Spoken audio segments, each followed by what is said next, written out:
JSS TV channel পক্ষ থেকে আপনাদের সবাইকে জানাই স্বাগত। প্রিয় দর্শক, আমাদের মাঝে আজকে উপস্থিত আছেন গণ্যমান্য দুজন ব্যক্তি দুই প্রান্তে। আমি ওনাদের পরিচয়টা দিচ্ছি। তার আগে বলছি, জেএসএস টিভির পক্ষ থেকে আমি উপস্থাপিকা সুমি প্রেয়সী বলছি। প্রথমে যাই আমাদের প্রিয় নায়ক চলচ্চিত্রে এবং পরিচালক, সমাজসেবক, আরো অনেক কিছুর সাথে জড়িত আছে, আপনারা সবাই জানেন। আর বাড়ায় বলার কিছু নাই, রাসেল মিয়া। রাসেল মিয়া, কেমন আছো? তারপর আমাদের দ্বিতীয় যে সম্মানী ব্যক্তি, উনি ক্যান্সার বিশেষজ্ঞ এস এম সারওয়ার্স ভাই। ওনার কাছে যাব আমরা। আগে আমরা রাসেলের সাথে একটু কথা বলি। আচ্ছা রাসেল, কেমন আছো তুমি? আছি আলহামদুলিল্লাহ ভালো। আমি সারোয়ার ভাইয়ের যে এই প্রতিষ্ঠান, এটা আমি জানতাম না। আসার পর আমি দেখলাম, ওনাকে আমি ব্যক্তিগতভাবে চিনি এবং উনি ক্যান্সারের যেই ট্রিটমেন্ট বা চিকিৎসাগুলো করেন, এগুলা আসলেই মানে এটা একটা বটবৃক্ষের মতন, বাংলাদেশের মতন একটা আহ, অভাবী দেশে বা খুব ঘনবসতি একটা দেশে যেই উদ্যোগ উনি নিয়েছেন, এটা খুবই প্রশংসার দাবিদার। আমি এসে ওনাকে দেখে আমি খুবই মানে আবেগ আপ্লুত হয়ে গেছি যে আজকে উনি এখানে উপস্থিত আছেন। আর এটা তো আমরা খুব ভয় পাই রোগটা, যে ক্যান্সার শুনলেই আমাদের মৃত্যুর কথা মনে পড়ে যায়। এই যে ভয়াল যে থাবা, এটা থেকে উনি অনেক, ওনার ইয়াও শুনেছি আমি যে উনি অনেক ক্যান্সার মানে মৃত্যু না, একটা কি স্লোগান উনি আরো খুব সুন্দর করে দেয়, এটা আপনারা ওনার মুখে শুনবেন। তো আমার ভীষণ ভালো লাগছে বিষয়টা। এখন তুমি তোমার নিজের কথা কিছু বলো, যে এখন তুমি কি করছো, তোমার কোন কাজটা চলতেছে সামনে, তো আমরা কি, আমাদেরকে কি উপহার দিচ্ছ তুমি? আমার এই কোরবানিদের ছবি রিলিজ হচ্ছে তেজ। এটা আমার জীবনের সবচেয়ে বড় বাজেটের ছবি, প্রায় 4 কোটি টাকা ইনভেস্ট করছে। এটা একটা বড় ছবি আসছে আমার কোরবানিতে। এরপরে আমার আসতেছে আপনার রাতের ঢাকা। সব মিলিয়ে খুব ব্যস্ততার মধ্যে আছি এবং এই সামনেই আমাদের বাংলা চলচ্চিত্র শিল্পী সমিতি নির্বাচন, সেখানে আমি নির্বাচন করব। ইতিমধ্যে আমি ঘোষণাও দিয়েছি, ওইটা নিয়েও খুব দৌড়াদৌড়ির মধ্যে আছি, কাজের মধ্যে আছি আর কি। খুব খুশি হলাম যে তোমার এত ব্যস্ত সময়ে তুমি পার করছো, তার মাঝখান থেকে আমাদেরকে কিছু সময় দেওয়ার জন্য আসছো। তার জন্য তোমাকে অনেক ধন্যবাদ। তোমার কাছে আবার আসতেছি। তো এখন আমি সরোর ভাইয়ের কাছে একটা প্রশ্ন করতে চাই, যে আপনি এত সুন্দর স্লোগান, আপনার এই স্লোগানটা জনগণ এত ভালোবাসে যে ক্যান্সারের মৃত্যু নেই, আপনার মতো করে আমরা বলতে পারবো না। আমি আপনার মুখ থেকে আরেকবার এই স্লোগানটা শুনতে চাচ্ছি জনগণের উদ্দেশ্যে। প্রথমে যদি বলেন। প্রথমে ধন্যবাদ জানাই আপনাকে যে এরকম একটি সুন্দর আয়োজনে আপনাদের সাথে বসতে পেরেছি বলে।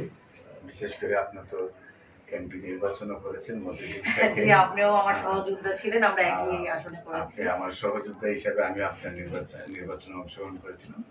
ধন্যবাদ আপনাকে, আপনি মহামূল্যবান সময় দেওয়ার জন্য। বিশেষ করে আমাদের রাসেল ভাই অনেক ব্যস্ত মানুষ, অনেক সাংগঠনিক মানুষ। উনি রাজপথে আসলেই মানুষ ওনাকে ঘিরে ধরে। খুব বেশি রাজপথে আমাদের মতো খোলামেলা আসতে পারেন না। এরপরে ওনার এই ব্যস্ত সময়ের মধ্যে আমাদেরকে সময় দিয়েছেন, ধন্যবাদ জানাচ্ছি। পাশাপাশি যে কথাটা না বললে নাই হয়, ক্যান্সার হলো একটা মরণ বিধি, যেখানে সারা ওয়ার্ল্ডে ডাক্তাররা বলেন ক্যান্সার হলে আনসার নেই। আপনারা জানেন যে ক্যান্সার হইলেই মাসে কয়েক লক্ষ টাকা চিকিৎসার প্রয়োজন হয়। এমনও হয় যে বোন মেরু ট্রান্সফার হলে 1 কোটি থেকে 2 কোটি 3 কোটি টাকা পর্যন্ত খরচ হয়। একদিকে হলো মাসে কয়েক লক্ষ টাকা খরচ, অন্যদিকে রোগীটা মারা যায়, আবার পরিবারটাও ধ্বংস হয়ে যায়। রোগী ঘরে রেখে যখন চিকিৎসা ছাড়া থাকা যায় না, আবার নিশ্চিত মৃত্যু জেনেও টাকা খরচ করতে হয়। সারা ওয়ার্ল্ডের ডাক্তাররা যেখানে বলেন ক্যান্সার হলো মরণ বিধি, ক্যান্সার ভালো হয় না, এমনকি কোনো ডাক্তারের যে 50টা ডকুমেন্টসও নাই যে ক্যান্সার ভালো হয়েছে, ওনার কোনো দাবিদার কেউ নেই। সেখানে আপনাদের দোয়া, আল্লাহর অশেষ সম্মতে ক্যান্সার গবেষক অধ্যক্ষ ডাক্তার এস এম সারওয়ার লিখলে আপনি 5,500-এর ঊর্ধ্বে ডকুমেন্ট যারা সুস্থ হয়েছে, যাদের কথা সমাজ বিশ্বাস করে, যেমন জাতীয় সাংবাদিক সংস্থার কেন্দ্রীয় তথ্য সম্পাদক, উনি আমার ক্যান্সার রোগী। তারপরে হলো বৌলা মাস্টার এসোসিয়েশনের সভাপতি আলম সাহেব, উনি আমার ক্যান্সার রোগী। ব্যারিস্টার সুমনের চাচি আমার ক্যান্সার রোগী। অ্যাডভোকেট তুহিন রাম্মা আমার ক্যান্সার রোগী। তারপর সাবেক প্রধানমন্ত্রী PS আমার বক্তব্য জানি যে আমার ক্যান্সার রোগী। তারপরে হলো রেলমন্ত্রী মজিবুল হক সাহেবের প্রধান গানম্যান মোস্তাফিজুর রহমান, যিনি আমার প্রেসিডেন্ট ওখানে আছেন, তাদের পরিবারে 10 জন MBBS ডাক্তার, ওনার ভাই আমার ক্যান্সার রোগী, যারা হলো 15 বছর 20 বছর আগে সুস্থ হয়েছিল, এখন পর্যন্ত সুস্থ আছেন এবং সমাজে তাদের গ্রহণযোগ্যতা আছে। ওইসব ব্যক্তিদের ডকুমেন্ট প্রায় 5,500-এর ঊর্ধ্বে আছে। আর ডকুমেন্ট ছাড়া আরো প্রায় 50,000-এরও হবে। আমার সাথে MBBS ডাক্তাররা কাজ করেন, BSMS ডাক্তাররা কাজ করেন, DSMS ডাক্তাররা কাজ করেন।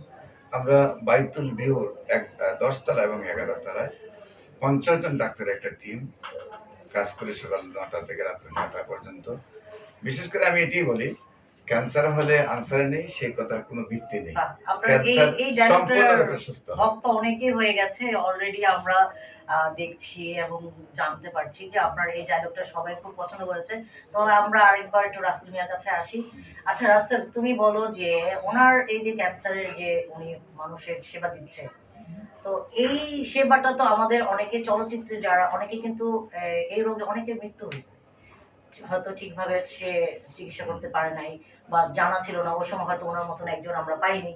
তো এখন এই ক্ষেত্রে তুমি কি বলবা যে আমাদের দেশবাসীর উদ্দেশ্যে বা কিছু একটা মানে বলা কি উচিত এটা নিয়ে, যে আমাদের ওনার পাশে এভাবে আমরা তো দেখছি যে অনেক রোগী ওনার অনেক রোগী ভালো হচ্ছে, এখন আর ক্যান্সারের মৃত্যুটাকে অনেকে ভয় পাচ্ছে না, তো তুমি কিছু বলো। আসলে আমাদের বাংলাদেশের যে খাবার দাবার, প্রত্যেকটা খাবারের মধ্যে আপনার ব্যাড রাসায়নিক এবং ফরমালিন, এমন কোনো একটা খাবার পাবেন না যে খাবারটার মধ্যে আমরা আপনার নেগেটিভ কীটনাশক আমরা ব্যবহার করি না। তো ক্যান্সারের দিকে যেভাবে বাংলাদেশের মানুষ ঝুঁকছে, সেই জায়গায় দেখেন একটা মানুষের যখন, আমারই যদি আপনি বলেন, আপনি ডাক্তার আমাকে যদি বলেন যে আপনার ক্যান্সার, দেখবেন যে কয়েক মিনিটের মধ্যে আমার দুনিয়ার প্রতি আমার মানে একটা চলে আসবে যে আমার এই কিছুদিনের মধ্যে আমার মৃত্যু হবে। এটা একটা সিদ্ধান্তে চলে যায় মানুষ। সেই জায়গায় ওই মুহূর্তে যদি ওই মানুষটাকে বলা হয় বা বলা যায় যে আপনি কোনো চিন্তা করবেন না, আপনার পাশে আমরা আছি, ওই কথাটা তার জন্য একটা মানে কি বলবো আমি, আকাশ সমান আশীর্বাদ চলে আসে। সেই জায়গায় উনি যে উদ্যোগটা নিছেন, বা আজকে না তো অনেক বছর যাবত এটা করে আসতেছেন, আমরা আমিও ব্যক্তিগতভাবে দেখে আসছি সবাইকে সেবা দিচ্ছে। সেবা দিচ্ছে। এবং ওনার এখানে আরেকটা জিনিস আমি জানি যে ট্রিটমেন্ট খরচটা খুবই কম। মানুষ খুব আশা পায় যে না আমার ক্যান্সার হইলেই যে আমার মৃত্যু হয়ে যাবে, বিষয়টা তা না। মানে এখানে আসলে আমি হ্যাঁ। ভালো হব, আমি বাঁচবো, এই বাঁচবো, ধরনের একটা চিন্তা ভাবনা। বাঁচার একটা যে মানে মহিমান তার মধ্যে সৃষ্টি হয়, এটা একটা বিশাল ব্যাপার। আর ওনার পাশে আমি মনে করি শুধু আমারই রাসেল মিয়া একা না, সবারই থাকা উচিত এবং ওনাকে সাহস দেওয়া উচিত, সহযোগিতা করা উচিত সব জায়গা থেকে। আমাদের একজনের ক্যান্সার হয়েছে, আমরা 570 জন মেম্বার আমাদের বাংলা চলচ্চিত্র শিল্পী সমিতি। তা আমরা চাইলে একটা মানুষের পাশে আমরা দাঁড়ায় তাকে সুস্থ করে নিয়ে আসতে পারি, আমরা সবাই একটু একটু করে দিলাম। তো এমন অনেক মানুষ আছে যে সে খুব ছোট কাজ করে, তার পক্ষে এত বড় চিকিৎসা করা তার পক্ষে সম্ভব না। ওনার এখানে আসে, সাধ্যমতো উনি করে, বা মানুষটা বাঁচার যেই আলো দেখে, এটা বিশাল ব্যাপার। আচ্ছা, আমরা আবার ডক্টর সাহেবের কাছে আসবো, তবে তার আগে আমরা একটা ছোট্ট বিরতি নেব, বিরতির পরেই আসবো।